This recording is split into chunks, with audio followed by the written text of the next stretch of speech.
Bueno, y vamos con una noticia que la verdad se está desarrollando ahora mismo en directo y que voy a poder contextualizar y contaros algunas cosas, pero seguramente no sea la última hora porque, como digo, son cosas que están sucediendo hoy mismo, y es ese desmoronamiento de las SDF, de las Fuerzas Democráticas Sirias, liderada por los kurdos del YPG y las YPJ, las milicias populares del Kurdistán masculinas y femeninas. Bueno, para contextualizar, para situarnos, como decía, las SDF están lideradas por los kurdos, pero también tienen componentes árabes. Estas SDF se habían construido en base a una... Bueno, habían llegado a tener como una especie de país, de territorio, con una independencia de facto, y esa independencia venía de la guerra contra los barbudos, librada entre 2016 y 2019, con el apoyo clave de Estados Unidos, que apoyó sobre todo con bombardeos aéreos. Eso le dio a las SDF un prestigio militar, cierta administración propia y el control de zonas estratégicas, incluidas grandes áreas petroleras, y el control de grandes ciudades como Raqqa, la antigua capital del califato, además de la gestión de prisiones y campos de concentración con miles de detenidos vinculados al grupo de los barbudos más terribles que han pisado la faz de la tierra. El giro reciente que se ha dado en los últimos días tiene un nombre y una fecha, vamos a decir, que lo explica casi todo, ¿no? Tenemos que ir primero al acuerdo que se firmó en marzo de 2025 entre el nuevo gobierno de Damasco, entre el gobierno de Ahmed al-Shara y la cúpula de las SDF, que en teoría se deberían integrar en las instituciones civiles y militares del Estado sirio antes de acabar 2025. La idea sobre el papel era una absorción ordenada. Sin embargo, en la práctica ese proceso se encalló, y cuando uno de estos acuerdos se encalla en un sitio como Siria, pues no se suele quedar en una reunión entre amigos. Suele acabar en movimientos de tropas, tiros, explosiones y de todo. Bueno, el caso es que en las últimas semanas el atasco se transformó en combates y en un avance rápido de las fuerzas gubernamentales hacia zonas controladas por las SDF, especialmente en provincias de mayoría árabe y que tienen valor estratégico, ¿no? Como pueden ser la región de Deir ez-Zor o la región de Raqqa. Y ahí, pues bueno, cuando hablamos del colapso de las SDF, no es que las SDF se hayan evaporado de un día para otro, sino más bien lo que ha ocurrido es que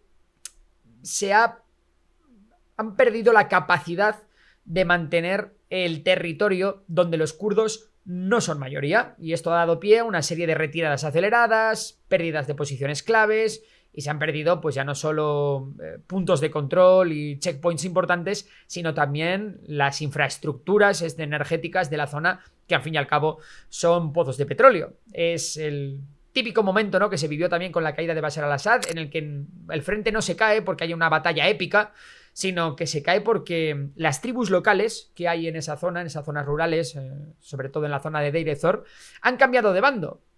Realmente, y dices, bueno, ¿por qué han cambiado de bando?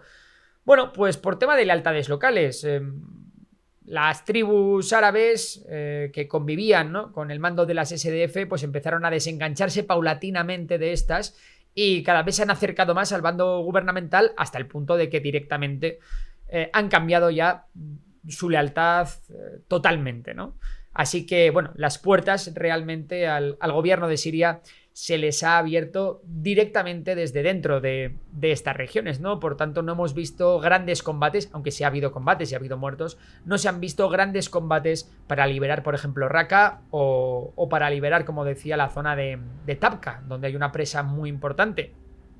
Y esto es curioso porque a los kurdos les costó miles y miles de muertos recuperar Raqqa, bueno, mejor dicho, tomar Raqqa de manos de los barbudos. Bueno, el caso es que el 18 de enero de ayer, ¿no?, 2026, fue cuando se intentó anunciar un alto al fuego y un acuerdo de integración, ¿no?, que firmaron el propio al-Shara y Mazloum Abdi, que es la persona responsable de las SDFs, ¿no? Y se firmó un paquete de medidas que incluía unos puntos clave que, en esencia, pues lo que decían era que volvía a llevar la región al paraguas de Damasco.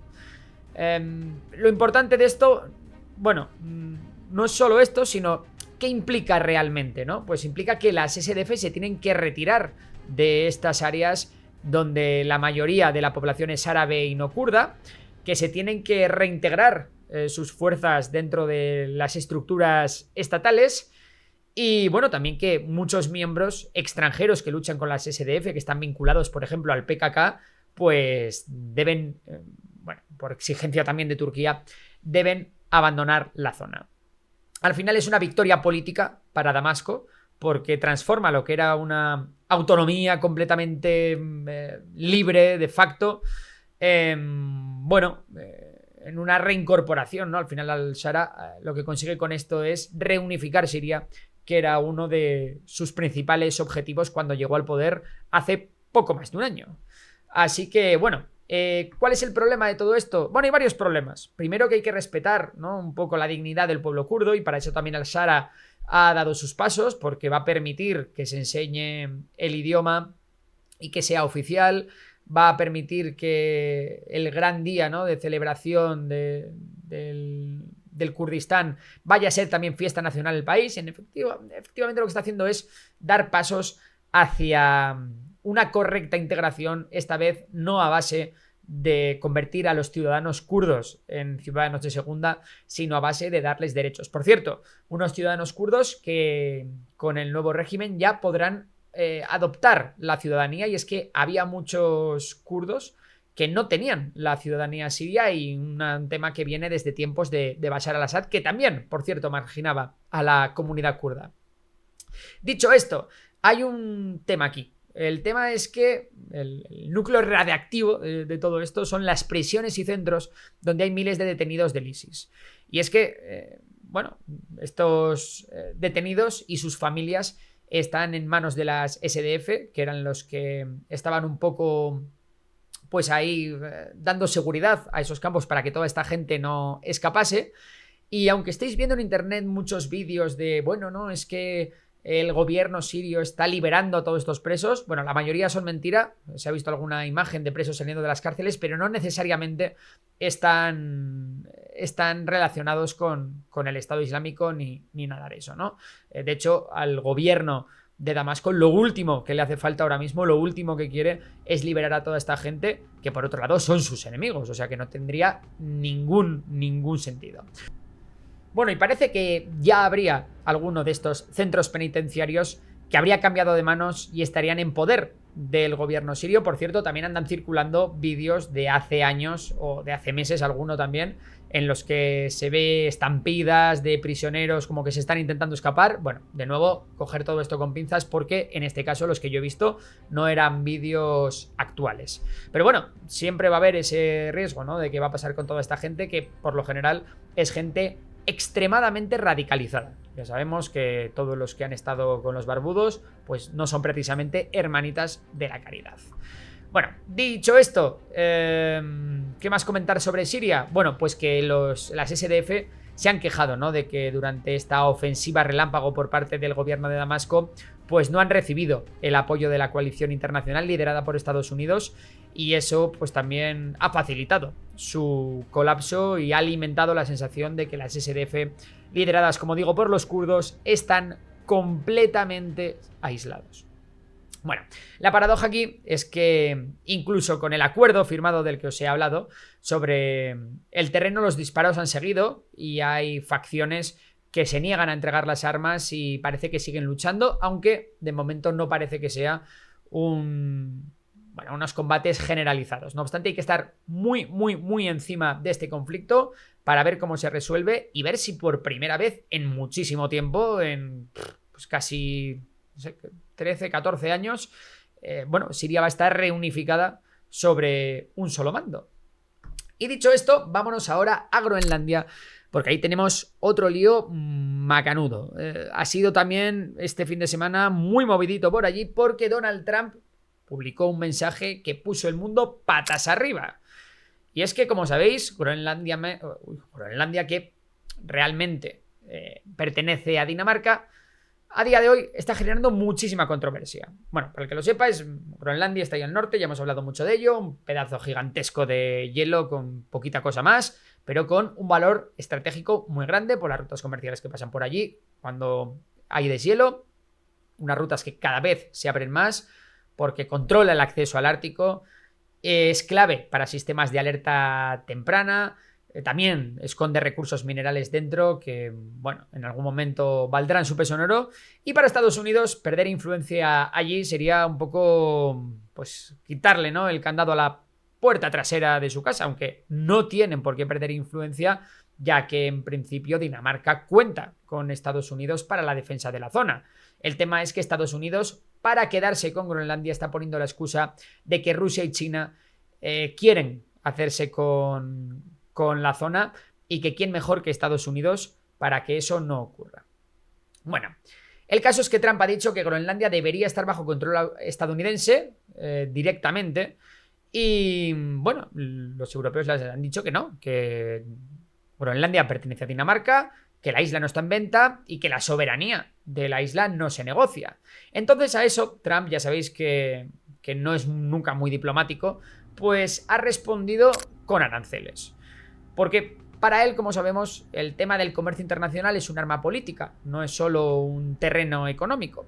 Así que ayer lo que presentó Donald Trump es una medida que ha puesto en pie de guerra a toda Europa. Y es que anunció que a partir del 1 de febrero Estados Unidos va a imponer un arancel del 10% sobre las importaciones procedentes de 8 países europeos, que curiosamente coinciden con los países que han enviado tropas a Groenlandia, que realmente han sido unas pocas decenas de soldados. Y estos países son Dinamarca, Noruega, Suecia, Francia, Alemania, Reino Unido, Países Bajos y Finlandia.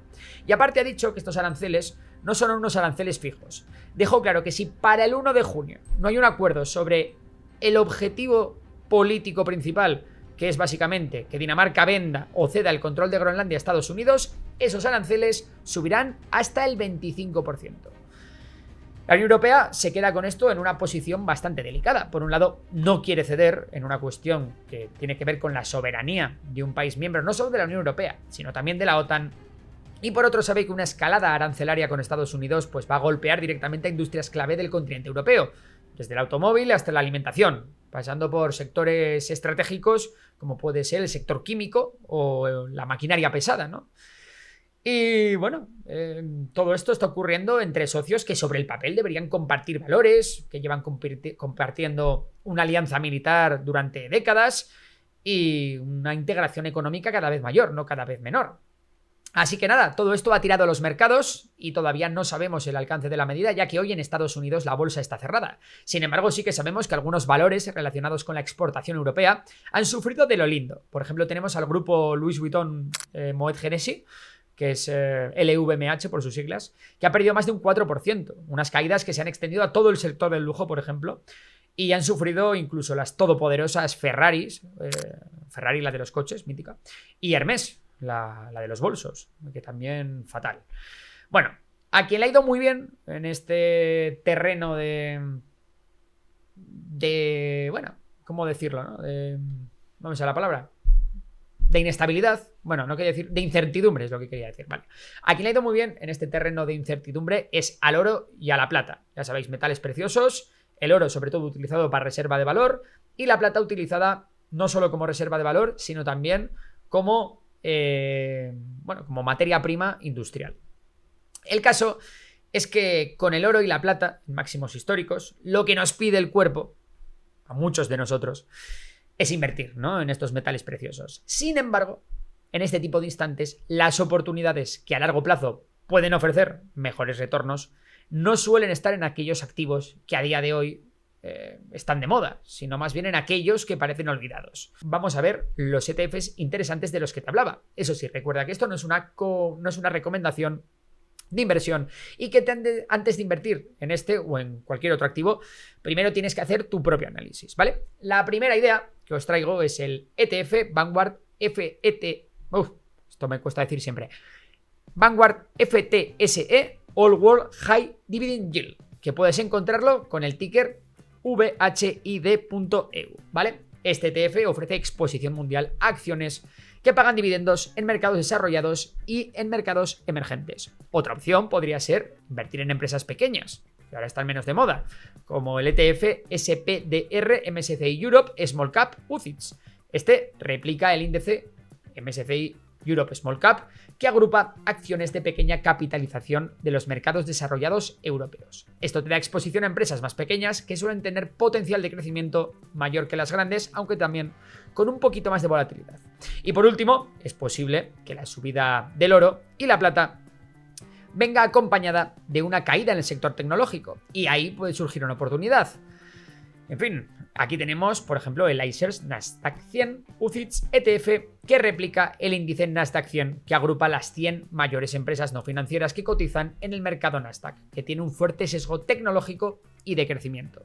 Recuerda que tienes el link en la descripción para registrarte en Freedom24, y ahora vamos a seguir con el resto de noticias. Que por cierto, hablando de Groenlandia, lo que calentó ayer también el día en Europa no fue solo la amenaza de aranceles, sino una carta insólita que Donald Trump envió al primer ministro de Noruega, a Jonas Gahr Støre. En esta carta, Trump empezó con algo que es que suena más a un berrinche que a una comunicación diplomática, y es que se quejó de que Noruega, a su juicio, le negó el Premio Nobel de la Paz, a pesar de que él sostiene que detuvo más de 8 guerras durante su mandato. En su texto escribe que por no haber recibido ese Nobel, ojito, es que esto es muy fuerte, por no haber recibido ese Nobel, ya no siente la obligación de pensar exclusivamente en la paz, lo que él interpreta como una licencia para priorizar lo que consideran los intereses de Estados Unidos. A ver, es que esta carta existe, se lo han confirmado los noruegos y los norteamericanos. Y a ver, es que aparte de todo esto, o sea, aparte de que me parece muy fuerte que porque no te hayan dado el Nobel estés literalmente poniendo el mundo patas arriba, que es de una persona de un ego desmedido, el tema es que atribuyes esa decisión a Noruega, cuando en realidad el Premio Nobel de la Paz no lo otorga Noruega, sino una comisión independiente, que sí, que tiene su sede en Oslo, pero que no es una decisión del gobierno noruego, ni de su primer ministro. Entonces, es como, ¿qué está pasando aquí? En fin, es una absoluta locura lo que está ocurriendo ahora mismo, y tenemos a una persona completamente desatada, golpeando, o sea, gobernando a golpe de ego. No sé, a mí me ha parecido muy fuerte. O sea, ya es que esto lo cuentas hace 2 años y es que nadie te cree. Nadie te cree. ¿Cómo va a hacer eso un presidente de Estados Unidos? Bueno, pues sí, lo está haciendo. En fin, vamos a hablar de Portugal. Los portugueses ayer tenían cita electoral, acudieron a las urnas para elegir presidente. Y el tema es que no se eligió nada. ¿Por qué? Porque va a haber segunda vuelta. Y es que nadie ha conseguido más del 50% de los votos necesarios para ganar en una sola ronda. Algo que, por cierto, solo había ocurrido una vez desde la instauración de la democracia en 1974, cuando fue la Revolución de los Claveles. El líder del Partido Socialista, Antonio José Seguro, fue el candidato más votado con el 31% de los votos, seguido por André Ventura, el líder del partido Chega, que tuvo entre el 23 y el 24% de los votos, lo que le garantiza también su lugar en la segunda vuelta, que se celebrará el 8 de febrero. Por cierto, este tío del Chega es el equivalente, no sé, pues en España a Vox, es la ultraderecha, mientras que el líder del PS es el equivalente al PSOE en España, para que nos hagamos un centro izquierda. Bueno, detrás de ellos quedaron candidatos como, la Iniciativa Liberal, que tuvo un tercer puesto. Hubo una candidatura independiente que tuvo el cuarto puesto, y creo que en el quinto puesto estuvo el centro derecha, que tuvo un resultado malísimo. La participación, por cierto, fue muy alta, se superó los niveles de las últimas elecciones, así que en Portugal se ve que le han dado mucha importancia a estos comicios. Y lo importante es que las figuras de la derecha tradicional, que quedaron fuera de la segunda vuelta, han tendido a no respaldar al candidato de la ultraderecha, al candidato del Chega, e incluso han pedido el voto, algunos para el PS, ¿no? Para el partido de centro-izquierda. Así que, bastante interesante lo que llega de Portugal, donde se esperaba que incluso el Chega pudiera ganar las elecciones. Al final se han quedado bastante lejos y se ve que, hay mucha gente que les apoya, pero también hay mucha gente que no quieren que lleguen al poder bajo ningún concepto, ¿no?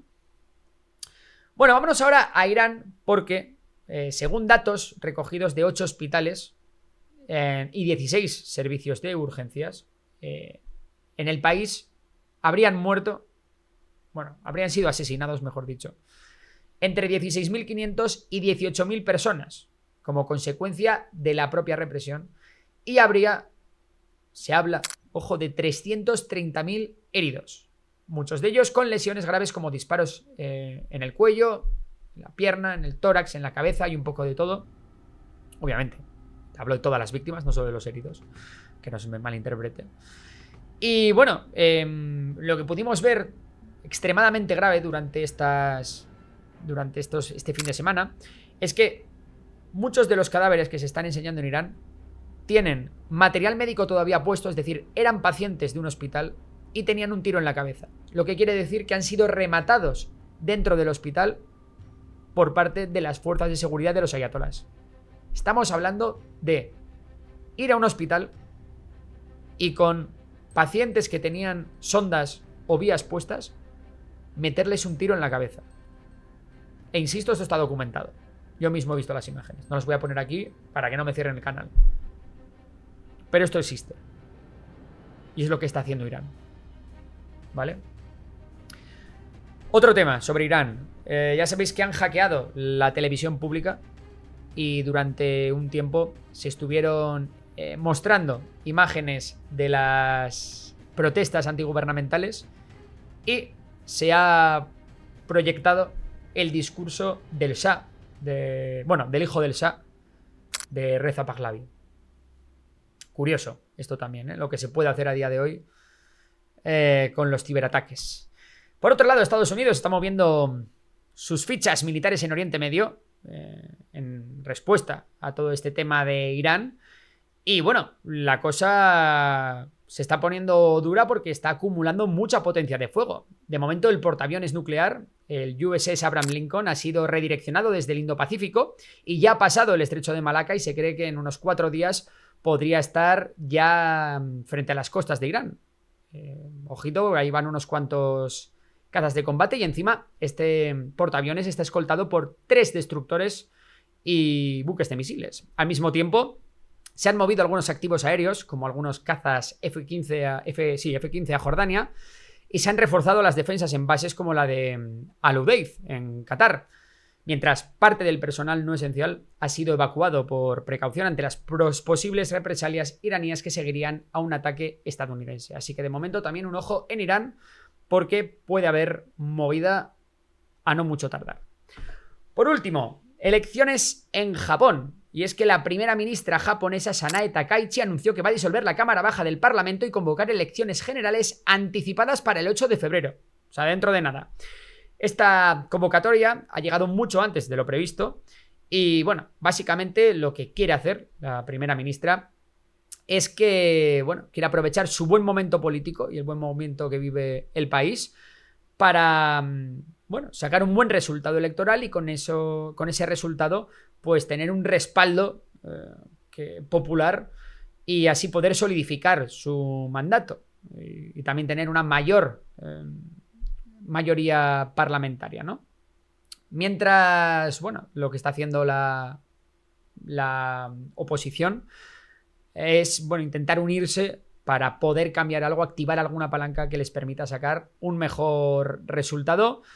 Pero bueno, parece que de momento lo que quiere, ¿no?, con este adelanto electoral es básicamente consolidar su poder y recibir un respaldarazo. ¿Se dice respaldarazo? Bueno, que le den un empujoncito las urnas para consolidar su poder y poder tener un gobierno mucho más tranquilo sin depender tanto de las negociaciones con la oposición. Y dicho esto, acabamos las noticias por hoy. Ahora mismo os cuento todo lo ocurrido ayer, os cuento por qué hemos llegado tarde hoy a grabar la pecera y, en definitiva, os cuento un poco la experiencia de lo ocurrido. Ahora os lo cuento en el anzuelo. Si estás en Memorias de Pez, te lo dejo en la pecera de memorias.